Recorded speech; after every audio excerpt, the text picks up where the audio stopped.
Hi, John Parasada with BackStage360. I'm here with Sukop at NAMM 2016. Stephen, your bases, very unique. Body styles, headstock-wise. What was your mindset and thought about that? I think there's a lot of freedom just in designing something from the ground up. I can kind of play with some existing designs, like I'm doing with some of the retro, the throwback things, the J bases and the Firebirds that I'm doing, and the original design just was kind of like a mishmash of some popular things at the time. Certain bases I would just borrow. I think it's like music or anything else, just borrow a few ideas from different products that are out there. Right now, the initial designs, what was your very first bass? Ooh, like I'm trying to see what you're asking exactly. Well, your very first design bass that became very unique. I think I was making some bolt-on basses in the very beginning. Well, even beyond before that, I was making some acoustic, actually like big acoustic, almost like acoustic guitar bodies, but they were basses and they were headless and they had tuning keys in the body. And I made a handful of those. That was a very long time ago.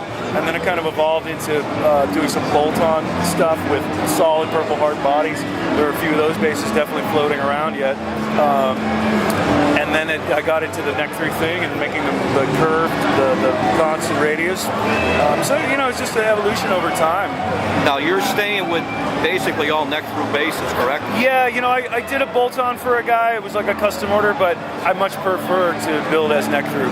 Now, what's your secret, or what did you think about in regards to the playability of your basses? That's really the main thing. I keep telling people that how good could it possibly sound if you had to struggle to play it? So, and it really comes down to the dimensions. I say a lot of builders want to talk about how they control the tone and this and that, and I keep saying the real thing we control is the three-dimensional aspects of that guitar, and it's really about picking coming to ideas about the right shapes, what is optimal, but every builder might think a little bit differently about the size of things. But what's funny, I just told somebody again today, if I work on a bass that I made 22 years ago, it hasn't really changed. Those numbers were etched in stone. I say like making the neck is like a math equation, really, that I sort of have some control over.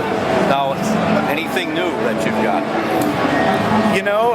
The retro stuff is coming around. The J bass is still kind of in the works.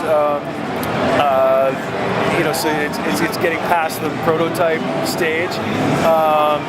What is new? I wanted to do these piezo pickups, and that still hasn't really come around yet. Because I am doing my own bridges right now for the last couple of years, and I started on that project, and it never really materialized. I have to talk to actually Clyde here at Bartolini about something called buffering. It has to do with electronics and impedances, which isn't really my specialty.